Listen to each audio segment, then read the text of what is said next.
अध्याय 4 द्विघात समीकरण। द्विघात समीकरण का मतलब क्या हुआ? वैसा समीकरण जिसका घात 2 हो। अगर घात 1 हो गया तो उसको क्या कहेंगे? एक रैखिक समीकरण। अगर 2 हो गया तो द्विघात समीकरण। अगर 3 घात हो गया तो त्रिघात समीकरण। तो द्विघात समीकरण किसको कहेंगे? जिसका घात 2 हो उसे द्विघात समीकरण कहेंगे। द्विघात समीकरण का मानक रूप। द्विघात समीकरण का एक मानक रूप होता है, एक स्टैंडर्ड इक्वेशन होता है। वो होता है A X square plus B X plus C equal to 0। ठीक है, तो इसमें जो ए बी सी है ना, वो क्या है? वो है कांस्टेंट, अचर राशि। और जो इसमें एक्स है वो क्या है? चर राशि।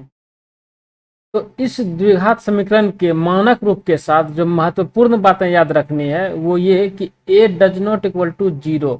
ए का मान कभी भी 0 नहीं होना चाहिए। इसको खासा ख्याल रखना है, इसको ध्यान रखना है कि ए का मान अगर 0 हुआ तो क्या हो जाएगा? द्विघात समीकरण ही फेल कर जाएगा। जैसे में मान लेते हैं कि मेरा ऐसे है A X square plus B X plus C equal to 0। तो अब हम क्या करते हैं? ए का मान रखते हैं 0, ठीक, बी का मान रखते हैं 3 और सी का मान रख देते हैं मान लो कि 2। तो पुट करके देख लेते हैं। ए का मान 0 तो 0 गुना X square plus B X plus C. अच्छा, बी के जगह पे क्या रखेंगे? 3 रखेंगे और सी के जगह पे 2 इक्वल टू 0। तो यहाँ पे हम देख रहे हैं कि 0 गुना समथिंग, तो 0 को किसी से गुना करेंगे तो क्या हो जाएगा? ये वाला टर्म 0 हो जाएगा। तो 0 plus 3x plus 2 equal to 0। तो कुल मिला के बाद क्या मिला कि 3x प्लस 2 बराबर 0। इसको क्या कहेंगे? रैखिक समीकरण। ये द्विघात समीकरण अब नहीं रहा, क्योंकि इसमें घात जो है वो क्या है? घात 1 है। तो घात 1 है तो उसको क्या कहेंगे? रैखिक समीकरण। चूंकि इसका घात 2 खत्म हो चुका है तो इसको क्या कहेंगे? रैखिक समीकरण। इसलिए ये डज नॉट 0 होगा। तो इसमें कुल मिला के बात यही याद रखना है कि ए डज नॉट इक्वल टू 0। ये बहुत इंपॉर्टेंट है। ए का मान कभी भी 0 नहीं होना चाहिए। जांच कीजिए कि निम्न द्विघात समीकरण है या नहीं। हमको जो है ना इसको जांच करना है कि ये द्विघात समीकरण है या फिर नहीं है। तो कैसे जांच करेंगे? इसको क्या करेंगे? इसको सरल करेंगे। और सरल करने के बाद हम लोग देखेंगे कि x power square, x square का पद मिल रहा है कि नहीं मिल रहा है। अगर एक्स स्क्वायर का पद मिलेगा तो द्विघात समीकरण होगा, और अगर एक्स स्क्वायर का पद नहीं मिलेगा तो द्विघात समीकरण नहीं होगा। बस इसमें से एक ही चीज याद रखना है कि एक्स स्क्वायर का पद रहना अनिवार्य है, तभी द्विघात समीकरण कहलाएगा। यही की पॉइंट है। तो इसको क्या करते हैं? सरल करते हैं। एक्स माइनस 2 का होल स्क्वायर, तो इसको क्या करेंगे? ए माइनस बी का होल स्क्वायर पे तोड़ देंगे तो हो जाएगा एक्स स्क्वायर अब प्लस 2 का स्क्वायर अब माइनस 2ab। तो 2 इंटू 2 इंटू एक्स प्लस 1 बराबर 2x माइनस 3। अब हो जाएगा X square plus 4 minus 4x plus 1 equal to 2x minus 3। अब क्या करेंगे? सारे टर्म जो है ना, इस साइड वाला टर्म को क्या करेंगे? इधर लेके चल जाएंगे, मतलब राइट साइड से सबको लेफ्ट साइड में लेके चल आएंगे। तो हो जाएगा X square plus 4 minus 4x plus 1। और 2x को इस साइड लेके जाएंगे तो क्या होगा? माइनस 2x और माइनस 3 क्या हो जाएगा? Plus 3 equal to 0। तो यहाँ पे हो जाएगा एक्स स्क्वायर। अब यहाँ पे देखो माइनस 4x और माइनस 2x मिल के बनाएगा माइनस 6x। और यहाँ पे देखो 4 और 1 क्या हो गया? 5 और 3 8, तो हो जाएगा 8 बराबर 0। इसमें हम क्या देख रहे हैं कि एक्स स्क्वायर का पद उपस्थित है। तो चूंकि एक्स स्क्वायर का उपस्थित है तो इसको क्या लिखेंगे? कि द्विघात समीकरण है। इसी प्रकार से दूसरा को देखते हैं कि द्विघात समीकरण है या नहीं है। इसको भी क्या करेंगे? सरल करेंगे। तो सरल करेंगे, देखो यहाँ पे इसको इससे गुना हो जाएगा और ये वाला इसके साथ गुना हो जाएगा, क्योंकि गुना में है एक्स। एक्स गुना X, X square plus X गुना 1 तो एक्स प्लस 8 बराबर, यहाँ पे देखो यहाँ पे क्या हो जाएगा कि ये इसके साथ गुना होगा और ये इसके साथ गुना होगा, ठीक है।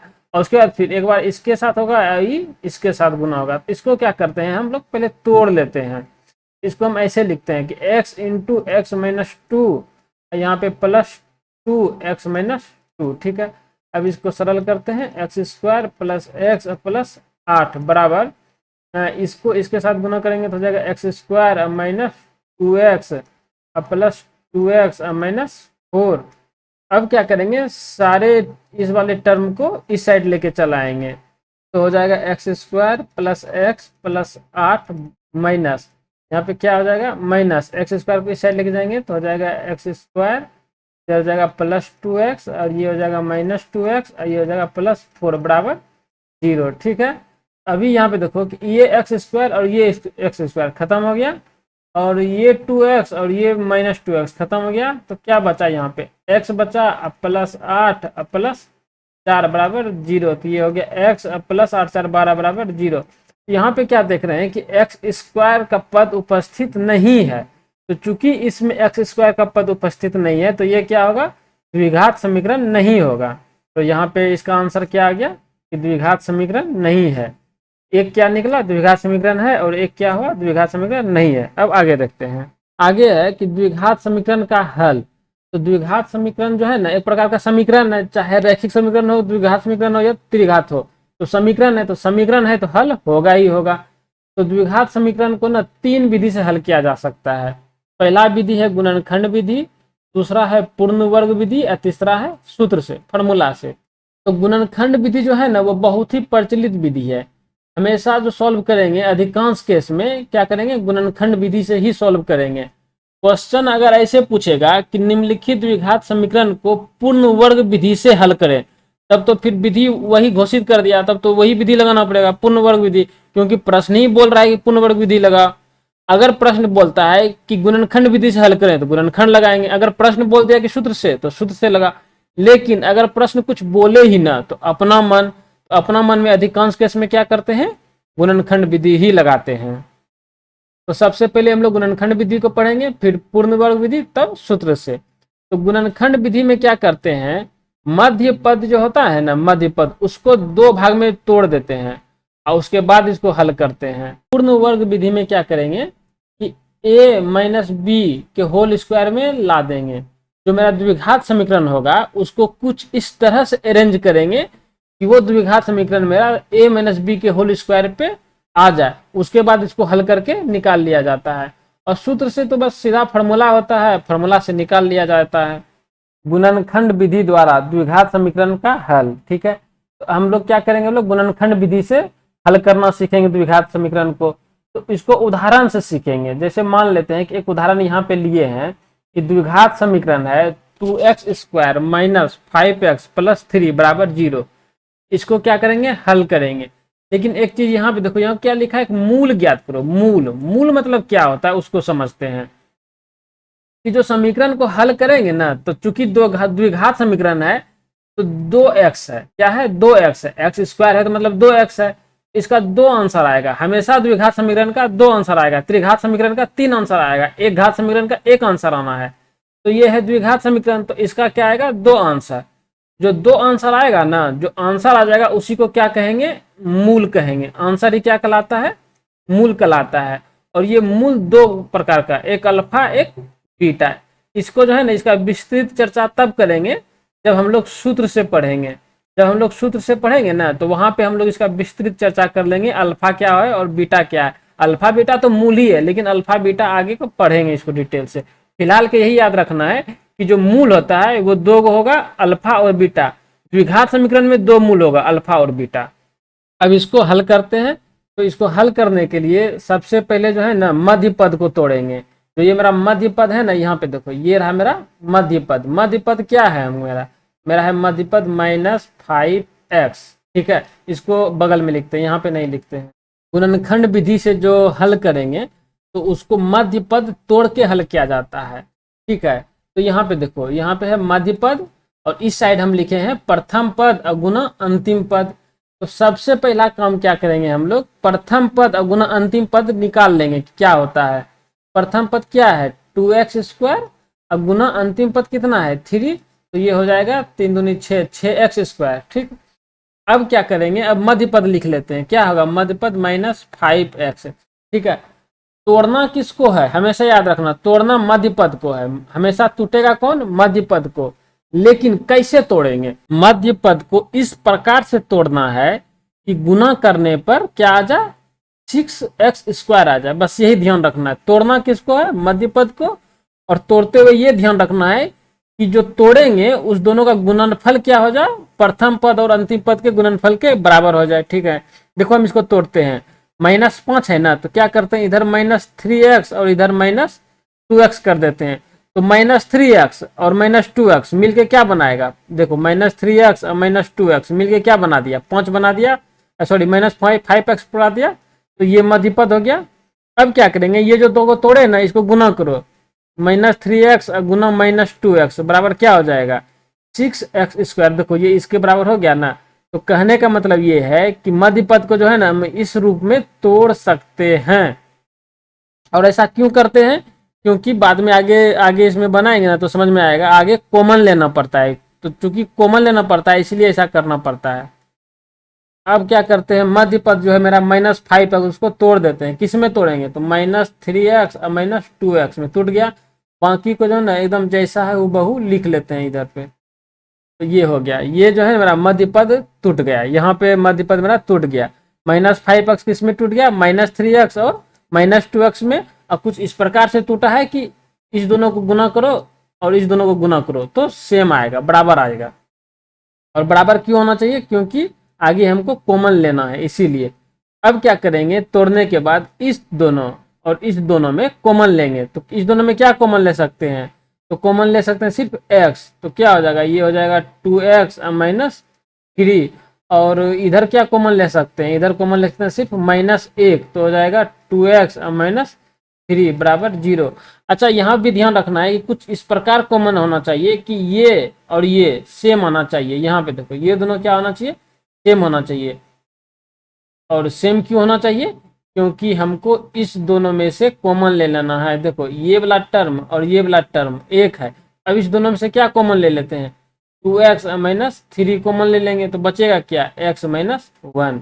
ठीक है, क्या किए यहाँ पर, इतना सा एक साथ निकाल लिए बाहर, बाकी जो बचा इसके साथ बच गया, उसको अलग कर दिए हैं। अब क्या कर दिए, बराबर 0।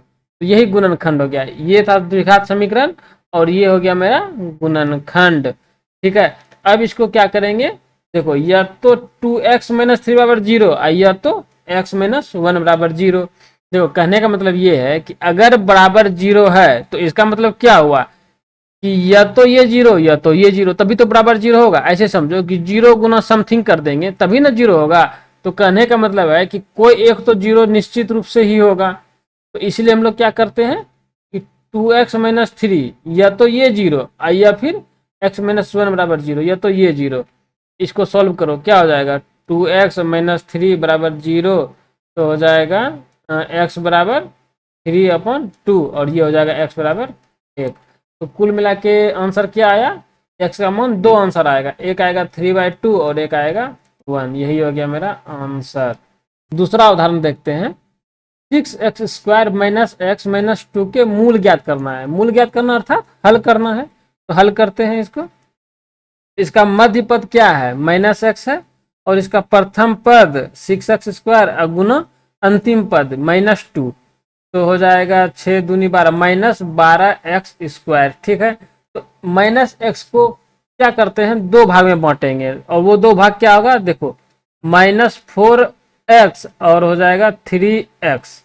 देखो यहाँ पे जो है ना हिट एंड ट्रायल मेथड लगता है। जैसे 12 है तो 12 को क्या करते हैं, सबसे पहले लघुत्तम ले लो, दू छक्की 12 दूतिया छो। तो ऐसे बारी बारी से देख लो। तो 4 तिया 12, 4 और 3 हो गया, या तो 3 4 होगा, या तो 2 6 होगा, या तो 6 2 होगा। इसी में से जो है ना इतना सा ही निकाल के तय गुड़िया करके किसी न किसी तरह से हिट एंड ट्रायल करके हम लोग को निकाल लेना है कि कौन सा डिजायर कंडीशन होगा, कौन सा उपयोगी शर्त होगा। तो ये उपयोगी शर्त होगा -4x और 3x। कैसे, देखो -4x और +3x बराबर क्या आएगा, माइनस आएगा, -x आएगा जो कि इसके बराबर हो गया। ठीक, अब क्या करते हैं, इसको गुना करते हैं, -4x गुना 3x बराबर क्या होगा, -4 तिया 12x²। देखो इसके बराबर हो गया। तो कहने का मतलब यही मेरा उपयोगी होगा, यही मेरा उपयोगी शर्त होगा। अब हम लोग क्या करते हैं, मध्य पद को तोड़ लिए, अब यहाँ पे लिख लेते हैं।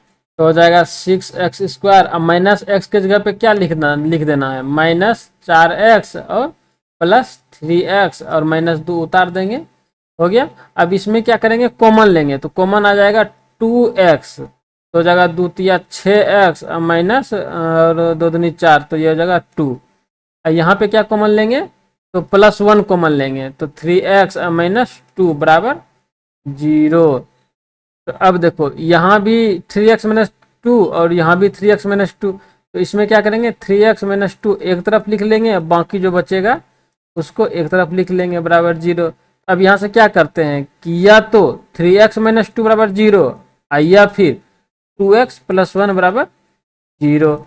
अब दोनों को बारी बारी से हल करेंगे तो हो जाएगा 3x बराबर 2, तो हो जाएगा x बराबर 2/3, और यहाँ पे हो जाएगा 2x बराबर -1, तो हो जाएगा x बराबर -1/2। ठीक है, तो x का मान क्या आ गया 1/2 और एक आ गया 2/3, यही हो गया मेरा मूल, या फिर यही हो गया मेरा उत्तर। अब आगे देखते हैं, अगला प्रश्न है 3x² माइनस 2√6x + 2 बराबर 0। ठीक है, इसको सॉल्व करते हैं। सबसे पहले मध्य पद को देखो, क्या है मध्य पद -2√6, ठीक है, और प्रथम पद हो गया 3x² और अंतिम पद हो गया 2, तो हो गया ये क्या 3 दूनी 6x²। बढ़िया, इसको क्या करेंगे 2 भाग में बांटेंगे, तो 2 भाग में क्या बांट दे, एक मान लेते हैं कि √6x है और एक मान लो कि √6x है, ठीक ना। अब देखो क्या होगा -√6x और -√6x बराबर क्या आएगा -2√6x आ जाएगा ना, तो ये तो हो गया इसके बराबर। अब क्या करेंगे, इसको गुना कर देंगे कि √6x -√6x गुना -√6x बराबर क्या आ जाएगा 6x² आ जाएगा, जो कि इसके बराबर हो गया। तो मध्य पद किस भाग में टूटा, ये वाला भाग में टूटेगा, -√6x और फिर -√6x। ठीक, तो इसको तोड़ते हैं तो हो जाएगा 3x² -√6x -√6x, और ये हो जाएगा +2 बराबर 0। इसमें क्या कॉमन ले सकते हैं, इसमें इस दोनों में क्या कॉमन ले, तो सिर्फ x कॉमन ले सकते हैं 3x -√6, और इस दोनों में क्या कॉमन ले सकते हैं, यहाँ पे जो है ना कुछ ऐसा कॉमन लेना होगा जो कि इसी के बराबर हो जाए। तो कहने का मतलब है कि मान लो कि यहाँ पे प्लस कुछ कुछ होगा और साथ में 3x -√6, यहाँ पे तो ये चीज़ चाहिए ही चाहिए, नहीं तो फिर गड़बड़ हो जाएगा। तो यहाँ पे जो है ना सेम हम लिख दिए हैं। अब यहाँ पे हम ऐसा क्या करें जो कि गुना करने पे इसी दोनों के बराबर हो जाए। तो यहाँ पे जो है ना एक काम करते हैं, ले लेते हैं -√6/3, तो क्या होगा दोनों गुना होगा 3 3 का, हाँ ठीक है। यहाँ पे क्या कॉमन लेंगे -√6/3। देखो -√6/3 इसलिए कॉमन लिए क्योंकि हमको इसको सेम करना है, ये हर हाल में सेम होना चाहिए।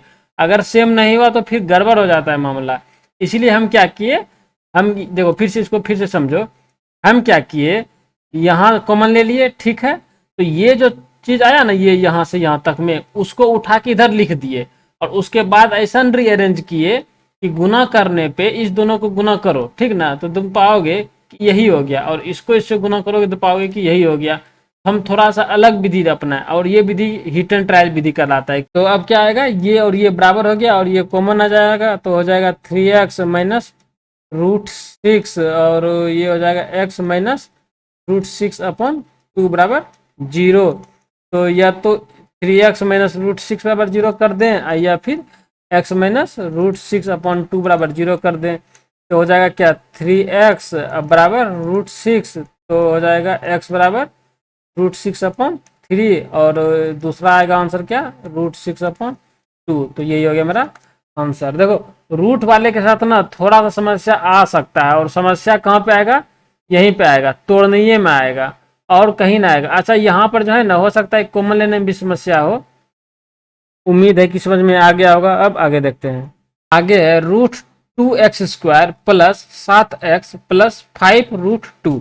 ठीक है, तो इसका मध्य पद क्या है, मध्य पद है 7x, ठीक। फर्स्ट पद है √2x² गुना 5√2, तो इसको गुना करेंगे तो क्या हो जाएगा √2 गुना √2, तो 2 और 2 पंचे 10, तो ये हो जाएगा 10x²।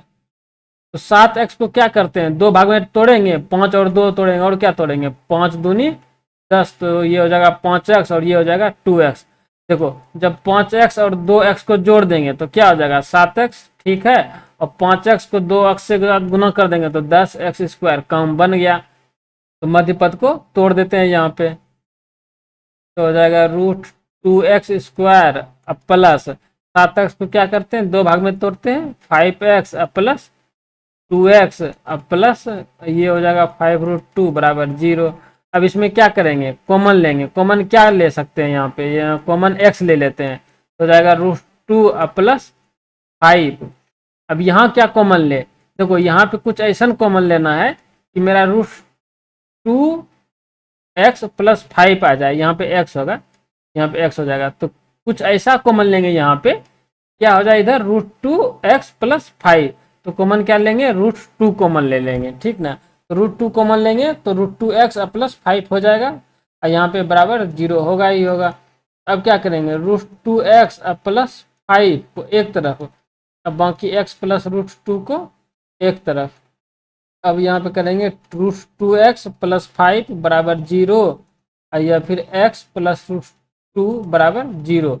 इसको सॉल्व करेंगे √2x प्लस इसको बराबर को उस पार लेके जाएंगे तो -5, तो हो जाएगा x बराबर -5/√2 और इसमें क्या आ जाएगा x बराबर -√2।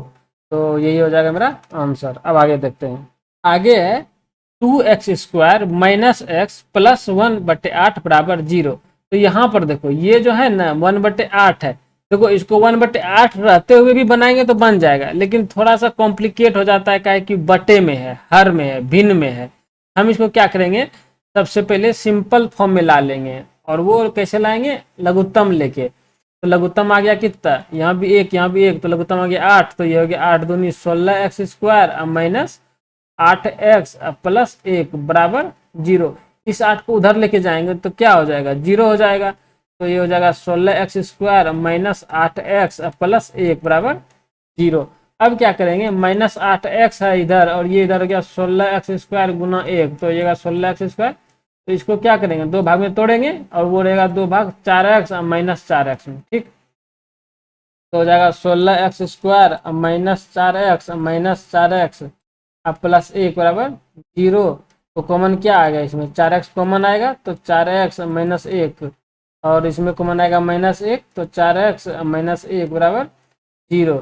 ये हो जाएगा 4x माइनस 1 और इंटू 4x माइनस 1 बराबर 0। देखो इसमें दोनों जो है ना सेम ही हो जाता है, तो सेम हो जाता है तो कोई बात नहीं, सेम हो जाता है तो हो जाने दो, लेकिन हम जो है ना वही विधि अपनाएंगे, दोनों को एक बार 0 करेंगे। याद रखना है कि ये द्विघात समीकरण है, और ये भी याद रखना है कि इसमें 2 आंसर आएगा, तो 2 बार 0 करेंगे तब तो 2 आंसर आना है। तो क्या हो जाएगा 4x माइनस 1 बराबर 0, एक बार ये करेंगे, एक बार 4x माइनस 1 बराबर 0 करेंगे। तो यहाँ पे क्या आएगा 4x और बराबर 1, तो हो जाएगा x बराबर 1/4। तो इसको सॉल्व करेंगे तो उसी प्रकार से क्या आएगा x बराबर 1/4 आना है।